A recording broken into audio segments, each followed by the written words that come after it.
بسم اللہ الرحمن الرحیم نحمده ونصلی علی رسوله الکریم اما بعد بسم اللہ الرحمن الرحیم۔ عزیز طلبہ، آج ہم کنز الدقائق حصہ دوم سبق نمبر 127 شروع کر رہے ہیں۔ اس سبق میں ہم کتاب الدعوہ سے باب ما یدعیہ الرجلان سے متعلق پڑھیں گے۔ آج کے سبق کا خلاصہ یہ ہے کہ اگر دو بندے ایک ہی چیز کی خریداری کا دعویٰ کرے، ایک کہے کہ یہ چیز میں نے فلاں سے خریدی ہے اور دوسرا کہے کہ یہ میں نے فلاں سے خریدی ہے، تو ان دونوں میں سے کس کو وہ چیز دی جائے گی؟ تو اس سے متعلق انشاءاللہ آج کے سبق میں تفصیلاً ہم پڑھتے ہیں۔ عزیز طلبہ، تو آتے ہیں کتاب کی طرف۔ سب سے پہلے ہم عبارت پڑھتے ہیں وعلى الشراء منه لكل نصفه ببدله إن شاء وبإباء أحدهما بعد القضاء لم يأخذ الآخر كله وإن أرخ فللسابق وإلا فلذي القبض والشراء وحق من الهبة والشراء والمهر سواء والرهن أحق من الهبة ولو برهن الخارجان على الملك والتاريخ أو على الشراء من واحد فالأسبق أحق وعلى الشراء من آخر وذكر تاريخا استويا۔ صورت مسئلہ یہ ہے کہ اگر دو مدعیین ہیں، ایک نے دعویٰ کیا کہ یہ گاڑی میں نے زید سے خریدی ہے، دوسرے نے بھی دعویٰ کیا کہ یہ میں نے زید سے خریدی ہے، ایک ہی گاڑی ہے، ایک ہی نمبر ہے اس کا، اور اس کے دعویدار دو ہے، زید اور بکر ہے۔ دونوں یہ دعویٰ کرتے ہیں کہ یہ ہم نے عامر سے خریدی ہے، تو اس صورت میں وہ گاڑی دونوں میں سے کس کو دی جائے گی؟ تو فرماتے ہیں کہ وہ گاڑی ان دونوں کے درمیان تقسیم ہو جائے گی، نصف ایک کو نصف دوسرے کو دے دی جائے گی، نصف قیمت ایک سے وصول کی جائے گی اور نصف قیمت دوسرے سے وصول کی جائے گی۔ وعلی الشراء منہ، اس کا عطف پچھلے عبارت پر ہے، شروع والے عبارت پر، ولو برہنا علی الشراء منہ، اگر دونوں نے یعنی دو مدعیین ہیں، ان دونوں نے بینہ پیش کر دی اس چیز کے مدعا کی خریداری پر، منہ صاحبیت سے، لکل نصفہ ببدلہ، تو دونوں مدعیین میں سے ہر ایک کو اس مدعا کا نصف ملے گا، ببدلہ اس کے بدل کے ساتھ، یعنی نصف ثمن کے ساتھ، نصف ثمن دے کر وہ اس مدعا کا نصف لے لے انشاء اگر چاہے۔ انشاء میں ان کو تخییر بھی دی جا رہی ہے، اگر چاہے تو نصف ثمن دے کر وہ چیز لے لے، اگر چاہے تو نہ لے۔ یہ تخییر ان کو کیوں دی ہے؟ تخییر دینے کی وجہ یہ ہے عزیز طلبہ کہ یہ جب پورے اس مدعا کا دعویٰ کر رہا تھا تو اس مدعا میں سے اب اس کو نصف مل رہا ہے، یعنی تفریق صفقہ گویا لازم آ رہا ہے، تو اس تفریق صفقہ کی وجہ سے شریعت نے اس کو اجازت دی یہ ہے کہ چاہے وہ نصف لے لے اور چاہے تو چھوڑ دے۔ وَبِإِبَاءِ أَحَدِهِمَا بَعْدَ الْقَضَاءِ، اب اگر قاضی نے فیصلہ سنا دیا کہ یہ گاڑی جس پر زید اور بکر دعویٰ کر رہے ہیں کہ یہ عامر کے پاس گاڑی یہ ہماری ہے، قاضی نے فیصلہ سنا دیا کہ یہ گاڑی ان دونوں کے درمیان تقسیم کرتا ہوں، لہذا نصف قیمت زید دے دے عامر کو، نصف قیمت بکر دے دیں، اور یہ گاڑی آپس میں مشترکہ طور پر رکھ دیں۔ تو اب قاضی کے فیصلے کے بعد اگر زید اور بکر میں سے کوئی ایک مکر جائے کہ میں نصف نہیں لیتا، مجھے تو پوری گاڑی کی ضرورت تھی، نصف سے میں کیا کروں گا؟ تو فرماتے ہیں بکر کا اب یہ حق نہیں بنتا کہ وہ نصف لے لے، اس لیے کہ قضائے قاضی کے ساتھ وہ بے فسخ ہو چکی تھی جو پہلے اگر اس نے کی بھی تھی یا جس کا اس نے دعویٰ کیا تھا۔ جب قضائے قاضی سے وہ فسخ ہو چکی ہے، اب جب تک بے جدید نہیں ہوتی تو یہ دوسرا نصف وہ اس پہلے دعوے سے نہیں لے سکتا۔ وَبِإِبَاءِ أَحَدِهِمَا، اور دونوں مدعین میں سے ایک کے انکار کر دینے سے، ابا یبیع ابان کا معنی انکار کرنا، دونوں مدعین میں سے کسی ایک انکار کر دینے سے، بعد القضاء، قضاء قاضی کے بعد، لم یأخذ الآخر کلہ، تو دوسرا مدعی اس پورا مدعا نہیں لے سکتا جس کا اس نے دعویٰ کیا، ہاں اگر بے جدید ہو جائے تو پھر لے سکتا ہے۔ نہ لینے کی وجہ میں نے بتا دی کہ اس نے جب پورے کا دعویٰ کیا تھا تو قضائے قاضی کے بعد اس کا وہ پورا دعوے میں صرف نصف دعویٰ جو ہے وہ ساقط ہو چکا اور وہ بے کالعدم ہو گئی۔ وَإِنْ أَرَّخَا، یہ تو اس صورت میں ہے کہ جب ان دونوں نے تاریخ بیان نہ کی ہو، مطلقاً کہا ہو، ایک نے کہا کہ یہ گاڑی میں نے اس سے خریدی ہے، دوسرے نے کہا میں نے خریدی ہے، تو اس صورت میں وہ گاڑی ان دونوں کے درمیان نصف نصف تقسیم ہوگی۔ وَإِنْ أَرَّخَا، اگر دونوں نے تاریخ بیان کر دی تو اب ہم دیکھیں گے اگر دونوں نے تاریخ بیان کر دی، ایک نے کہا کہ میں نے 1 نومبر کو 2022 کو یہ گاڑی خریدی، دوسرے نے کہا کہ میں نے 15 نومبر 2022 کو خریدی ہے،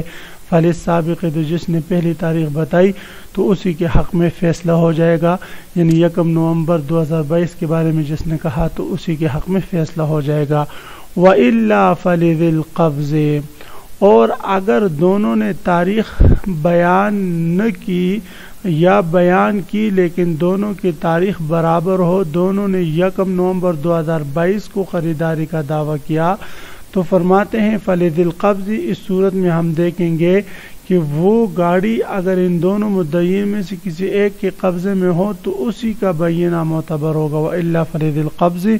وگرنہ صاحب قبض کا قول معتبر ہوگا اور اسی کی بے حق میں فیصلہ ہو جائے گا۔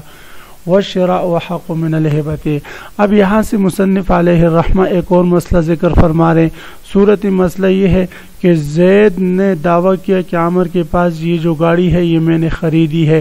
بکر نے دعویٰ کیا کہ عامر کے پاس یہ جو گاڑی ہے یہ عامر نے مجھے ہبہ کی ہے، تو ان دونوں میں سے کس کے دعوے کے مطابق جو ہے فیصلہ ہوگا اور کس کو وہ گاڑی ملے گی؟ تو فرماتے ہیں شراء جو ہے یہ ہبہ سے اولا ہے اور افضل ہے اور اعلیٰ ہے۔ وجہ یہ ہے کہ شراء بلا عوض ہوتا ہے، اس کی قیمت ہوتی ہے، اس میں وہ قیمت دیتا ہے، اور ہبہ تو بلا عوض ہوتا ہے، تو اس لیے جو چیز بلا عوض ہو تو اس کو ترجیح دی جائے گی۔ تو فرماتے وہ شراء و حق من الہبۃ،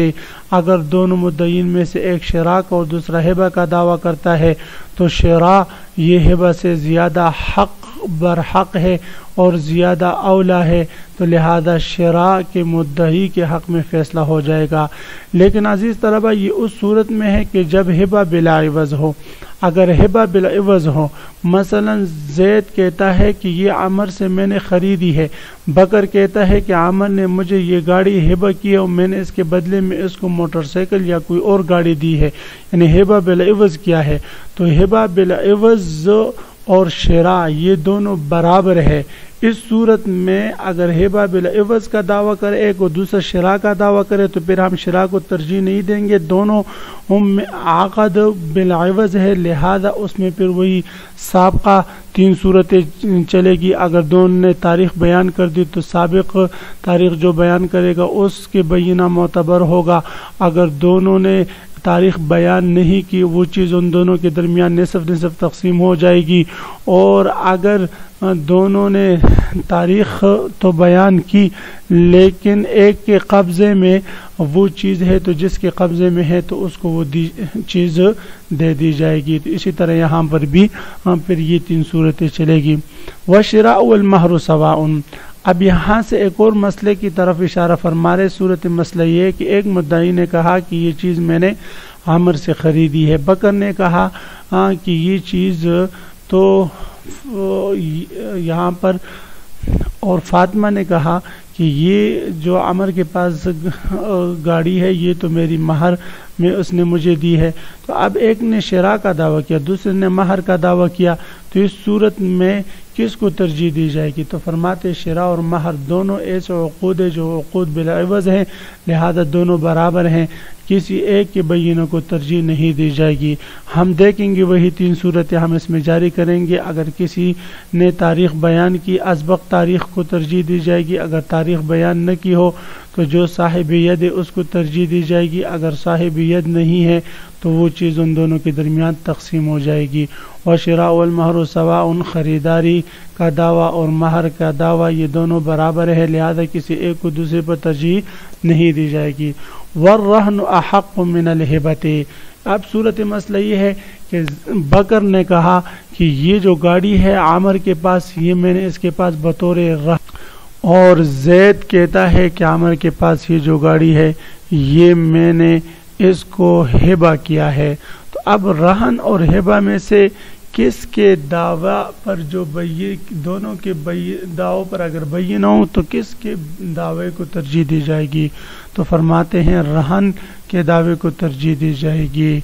حق تو یہ ہے کہ ہبہ بالعوض بھی ہوتا ہے اور ہبہ میں تملیک ہوتی ہے، تو لہذا تملیک جس چیز میں ہو، جس دعوے میں ہو تو اس کو ترجیح دینی چاہیے۔ رہن میں تو تملیک نہیں ہوتا، لہذا اس کے دعوے دار کو چیز نہیں دینے چاہیے۔ تو جواب یہ قیاس بھی یہی چاہتے ہیں، لیکن استحسان رہن کو کے دعوے دار کو ترجیح ہوگی۔ وجہ یہ ہے کہ رہن جو ہے وہ اس میں مقبوض جو ہے وہ بالعوض ہے، اور مقبوض بالعوض جو ہے وہ مضمون ہوتا ہے، بخلاف وہ مقبوض جو بلا عوض ہو وہ مضمون نہیں ہوتا۔ تو یہاں پر چونکہ مضمون ہے رہن کے دعوے دار، تو اس لیے فرماتے اس کو ترجیح ہوگی استحسان والرہن وحق من الہبۃ، اور رہن کا دعویٰ یہ زیادہ برحق ہبہ کے دعوے سے، یعنی رہن کے دعوے دار کے بینہ معتبر ہوگا ہبہ کے دعوے دار کے بینے کے مقابلے میں۔ ولو برہن الخارجان علی الملک والتاریخ۔ اب یہاں سے یہ مسئلہ بیان فرما رہے ہیں کہ اگر دو بندے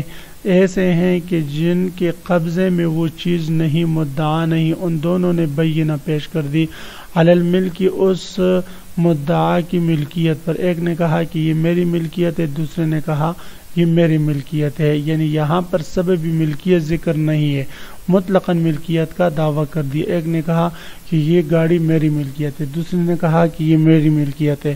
اور وہ تاریخی، اور تاریخ کا بھی دعویٰ کر دیا کہ بھئی فلاں تاریخ سے میری ملکیت ہے، دوسرے نے کہا فلاں تاریخ سے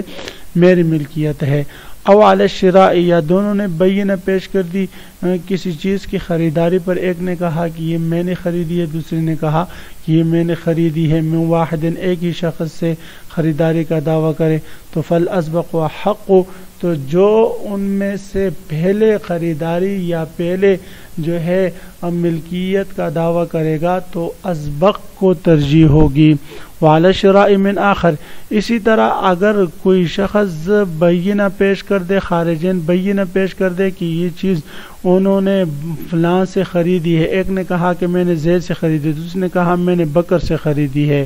وذکر تاریخاً، اور دونوں ایک ہی تاریخ کو ذکر کر دیں، تو اس طوایات دونوں کی بینہ برابر ہوں گے، اور فرماتے ہیں کہ اس صورت میں کسی ایک کو ترجیح نہیں دی جائے گی۔ تو عزیز طلبہ، اسی مسئلے کے ساتھ آج کے سبق کا اختتام ہوا۔